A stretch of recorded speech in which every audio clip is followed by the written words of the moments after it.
대단히 반갑습니다. 제가 몇 주간 와서 우리 찬양대 찬양을 들었지만은 기본 실력이겠지만은 갈수록 더 잘하신 것 같네요. 네, 아주 훌륭한 찬양이었습니다. 그리고 항상 씩씩하게 찬양하는 모습이 참 보기에 좋습니다.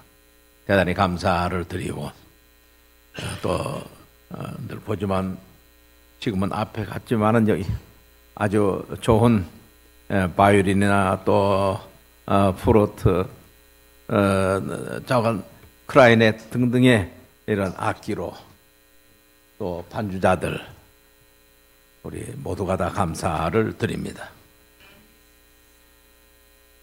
예수님께서 부활하시던 날 새벽에 제일 처음 예수님의 무덤을 찾아갔던 사람들은 12제자가 아니라 여인들이었습니다.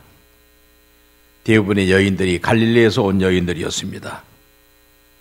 사복음서를 종합해서 보면 그때 예수님의 무덤을 찾아갔던 여인들의 숫자를 대략 한 6, 7명 정도는 됐을 것이다, 그렇게 생각을 합니다. 왜냐하면 사복음서에 기록된 여인들의 실명은 막달라 마리아, 야고보의 어머니 마리아, 다른 마리아, 요한나, 살로메, 그리고 다른 여인들, 그렇게 기록을 하고 있습니다.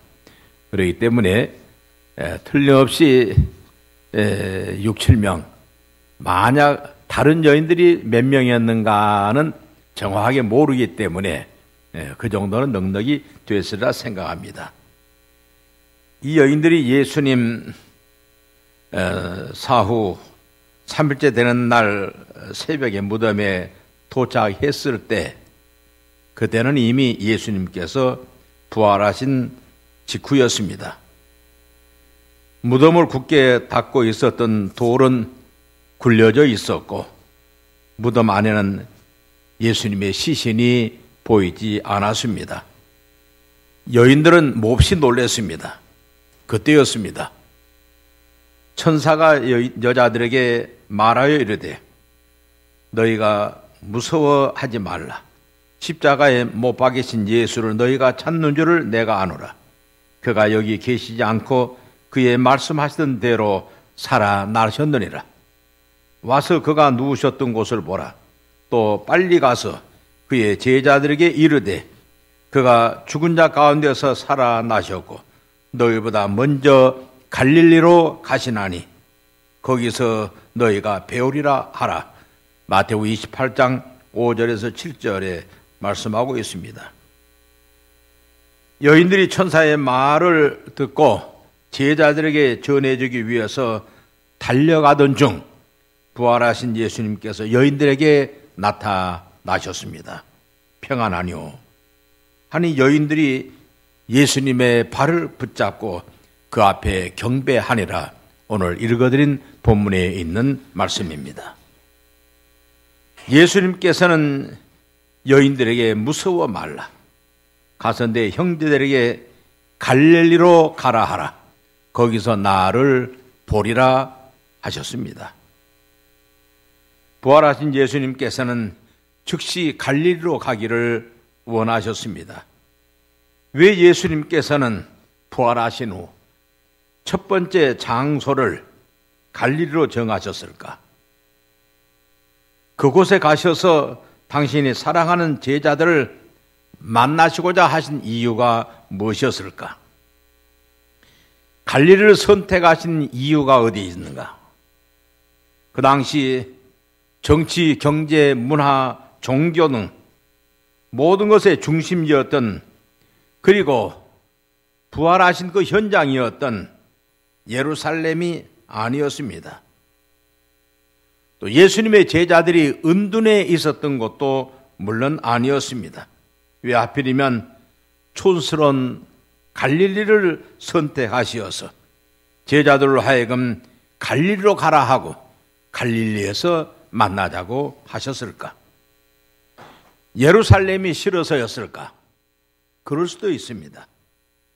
왜냐하면 당신을 십자가에 못 박아 죽인 사람들, 배신한 무리들, 고통의 예루살렘이 싫어서였을 수도 있습니다. 아니면 갈릴리를 선택하신 것은 어린 시절 성장하셨던 고향이기 때문에 그랬을까? 그러나 그와 같은 우리들의 상상은 예수님의 의중과는 거리가 좀 멀게 생각이 됩니다. 예수님께서 제자들로 갈릴리로 가라, 갈릴리에서 만나자고 하시면 당신의 특별한 뜻이 계셨음에 틀림이 없습니다. 제자들과의 관계, 그의 생애에서 웃는 그 의미를, 그 뜻을 찾을 수가 있습니다. 첫 번째로 생각할 수 있는 것은 갈릴리는 예수님의 천국 사역의 시작점이었다고 하는 사실입니다. 사람이 무엇을 하든지 간에 시작이라는 것은 매우 중요합니다.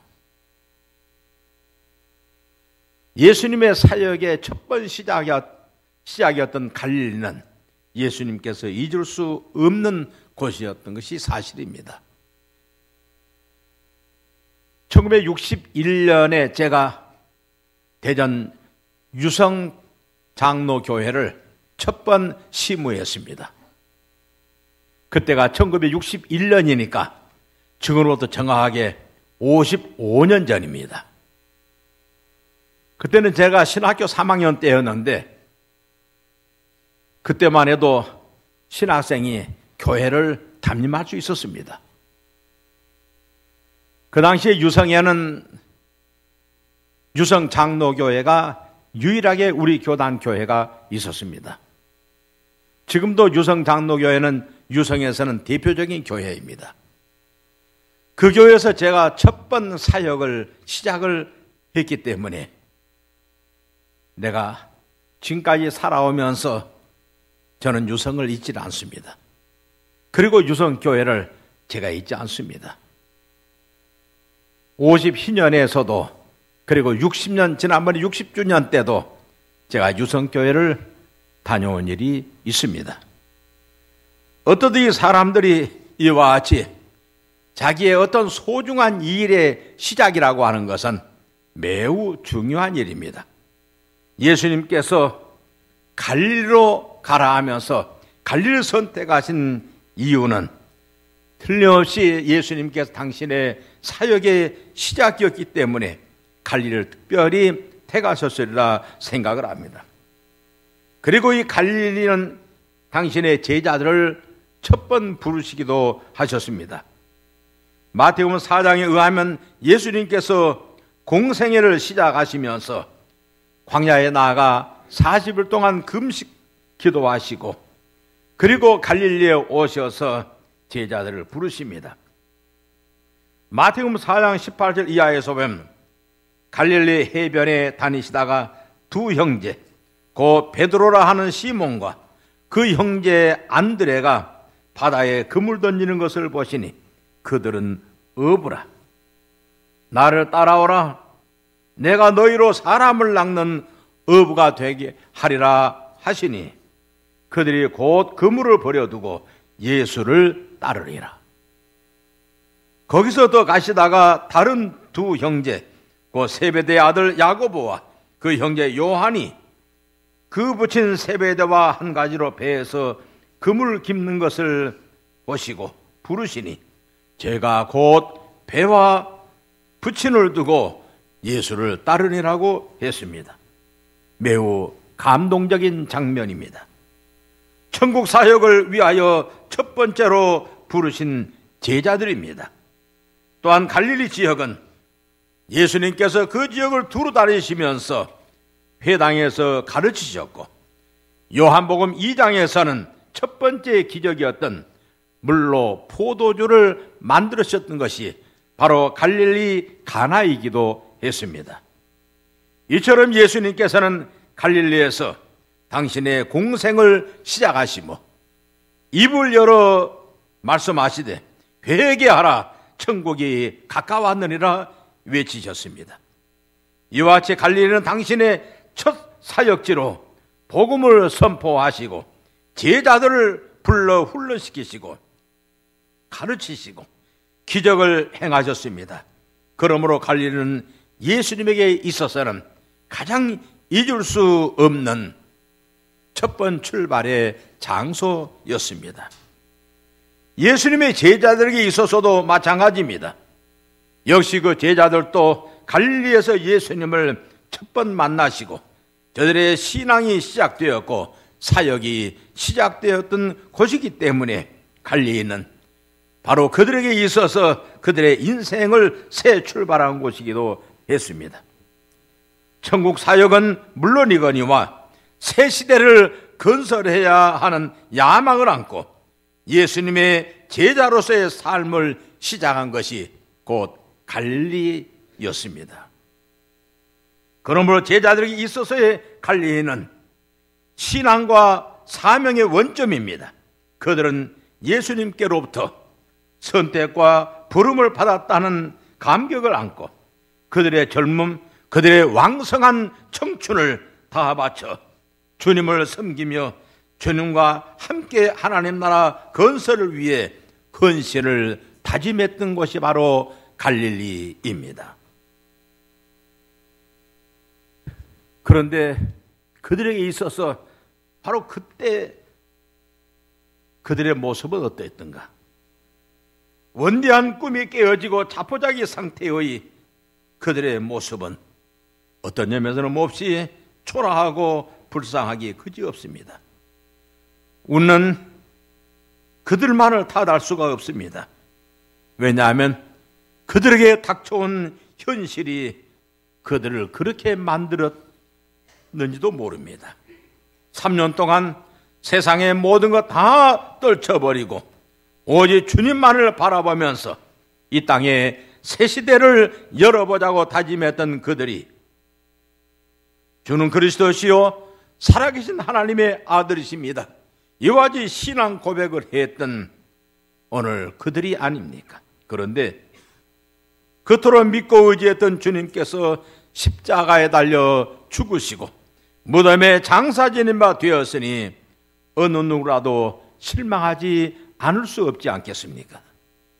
그런 제자들에 대하여 예수님께서는 이제 갈릴리로 가라, 갈릴리에서 보리라. 물론 예수님이 지금 제자들을 직접 만나 말씀하지 아니합니다. 무덤을 찾았던 여인들에게 말하기를 가서 제자들에게 지금 속히 갈릴리로 가게 해라. 그래서 거기에서 만나도록 하자. 바로 갈릴리, 그곳은 어떤 점에서는 예수님뿐만 아니라 그 제자들의 그 초심으로 돌아가자고 하는 그런 의미가 다분히 있었을 것으로 생각을 합니다.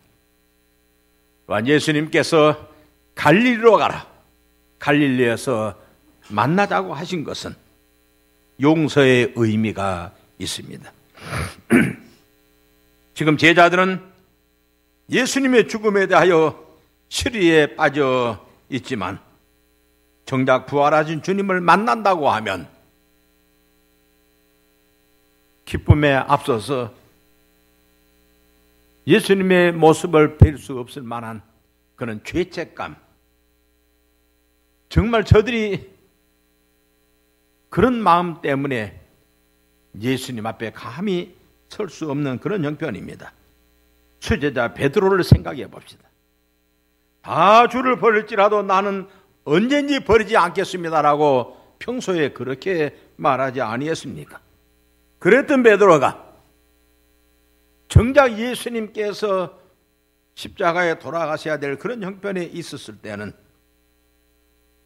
내가 주와 함께 죽을지언정 주를 부인하지 않겠다고 했던 그가 맹세하고 또 부인하여 가로되 내가 그 사람을 알지 못하노라.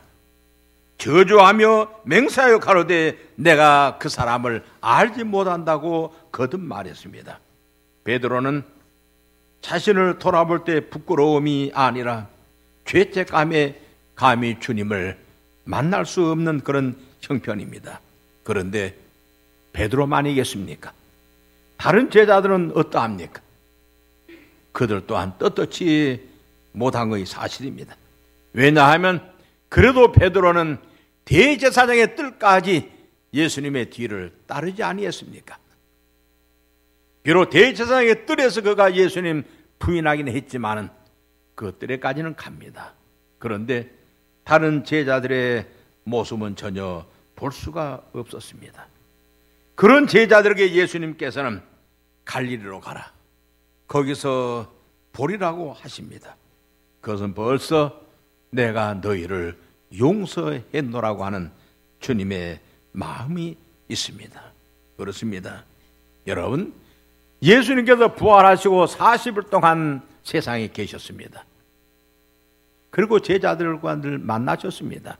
그런데 예수님께서는 단 한 번도 제자들에게 너희들이 왜 나를 부인했느냐, 왜 모른다고 했느냐, 왜 비겁했느냐 한마디도 하신 적이 없습니다.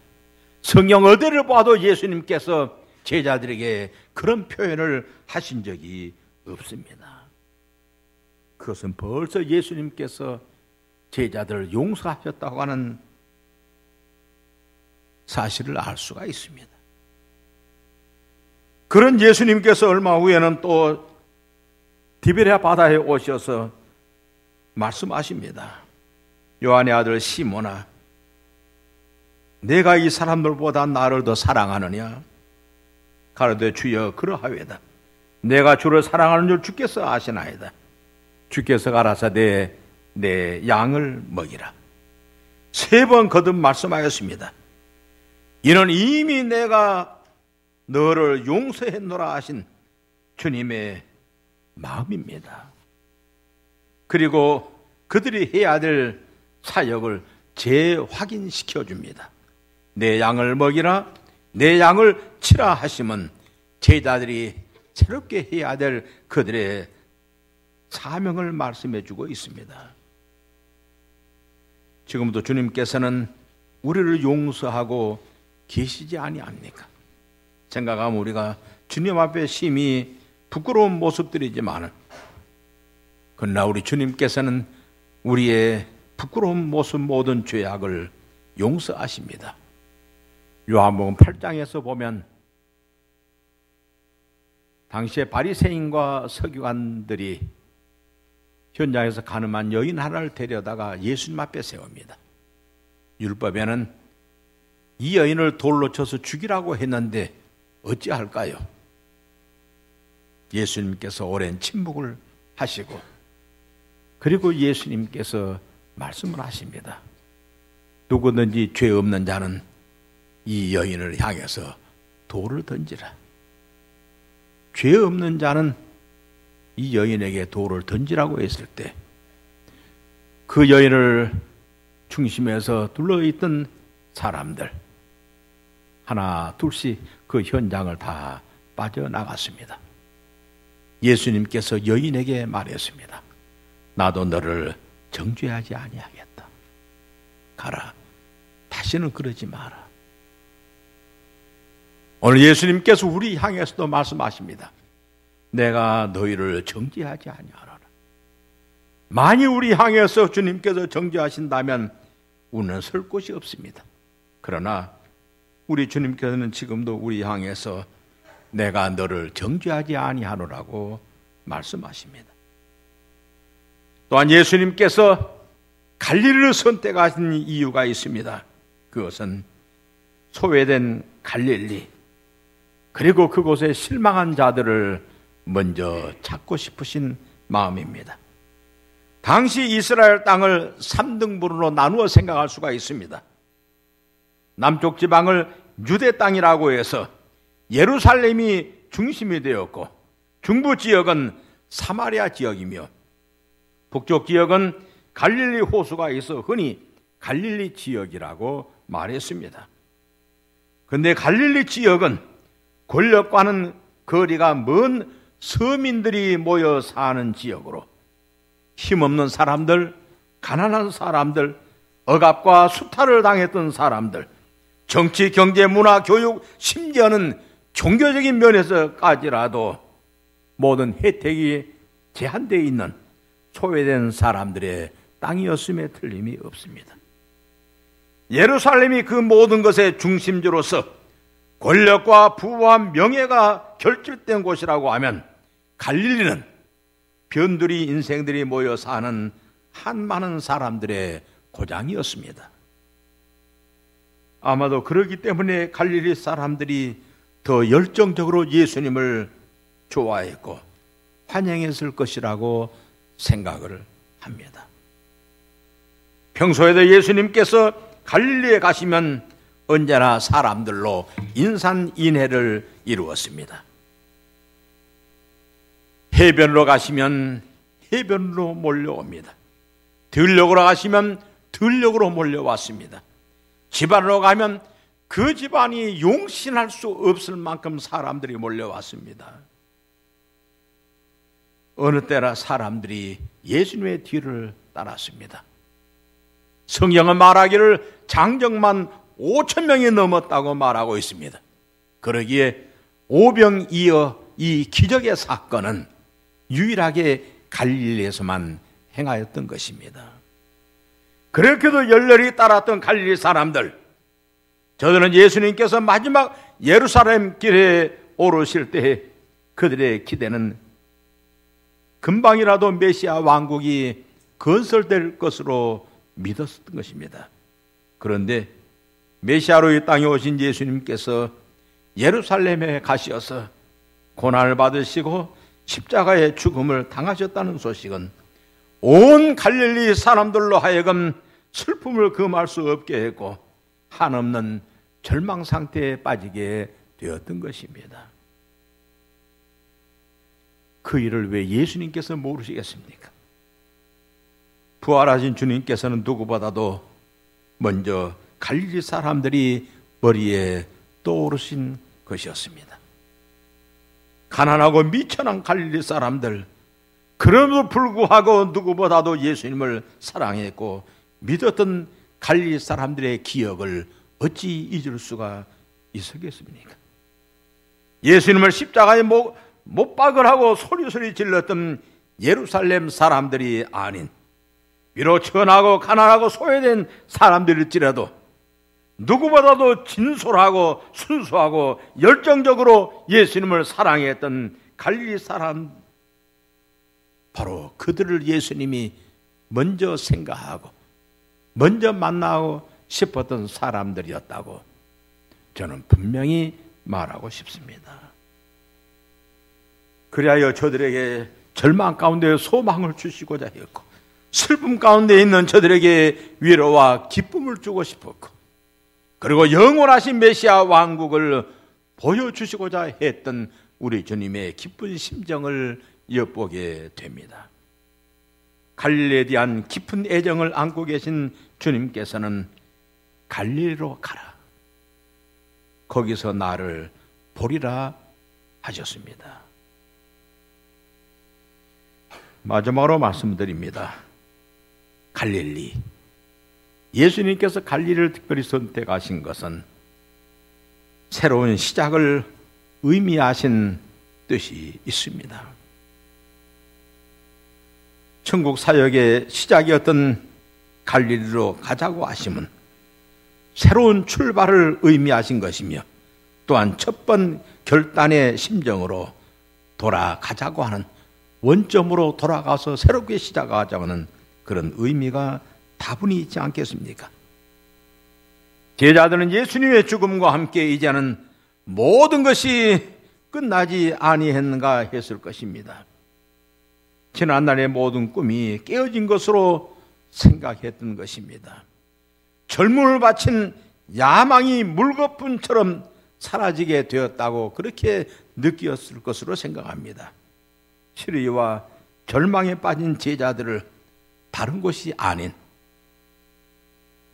갈릴리로 가라, 갈릴리에서 만나자, 우리가 그곳에서 처음 시작했지 아니하느냐, 우리가 첫 번 시작했던 그 원점으로 돌아가서 재출발을 결의하자고 하는 그런 의미가 다분히 있었음을 보게 됩니다. 사랑하는 제자들에게 부활신앙으로 거듭나기를 원하셨던 것도 사실입니다. 부활의 복음을 예루살렘과 온 유대와 사마리아와 땅끝까지 이르러 증거하고자 하는 그 결단을 그들과 함께 갈릴리에서 가지고자 하셨던 우리 주님의 심정을 엿볼 수가 있습니다. 사랑하는 영남교회 성도 여러분, 오늘도 부활하신 주님께서 가장 찾고 싶으신 곳이 어디일까? 바로 그곳이 이 영남교회이기를 바라고, 우리 주님께서 가장 보고 싶은 사람들이 누구였을까? 그가 바로 여기 앉아 계신 영남교회 사랑하는 성도들이기를 부활하신 주님의 이름으로 축원합니다. 은혜로우신 아버지 하나님 감사합니다. 오늘 또 우리를 찾으시는 주님, 당시에 화려했던 예루살렘이 아닌 촌스러운 갈릴리를 선택하셔서 그곳에서 제자들과 그곳 사람들을 만나시고자 하셨던 우리 주님의 그 깊으신 심정을 이 아침 저희들이 함께 생각을 했습니다. 거룩하신 하나님, 오늘 우리들의 모습도 스스로 생각을 합니다. 부활하신 우리 주님께서 가장 찾고 싶은 것이 어디에일까? 이 현장이기를 바라며 가장 찾고 싶은, 가장 만나고 싶은 사람이 누구일까? 오늘 이 자리에 함께한 당신의 자녀들기를 간절히 소망합니다. 우리 주님이 땅에 오신 것도 우리 위해서, 부활하심도 우리를 위해서, 당신의 영원한 나라를 건설하시고 그곳에 영접하시는 우리 주님, 우리들로 하여금 이 땅에서 영원한 그 나라에까지 이룰 수 있도록 항상 축복해 주시고 영남교회의 하나님의 한없는 은혜와 복을 그리고 당신의 자녀들에게 베풀어 주시옵소서. 감사하고 예수님의 이름으로 기도하옵나이다. 아멘.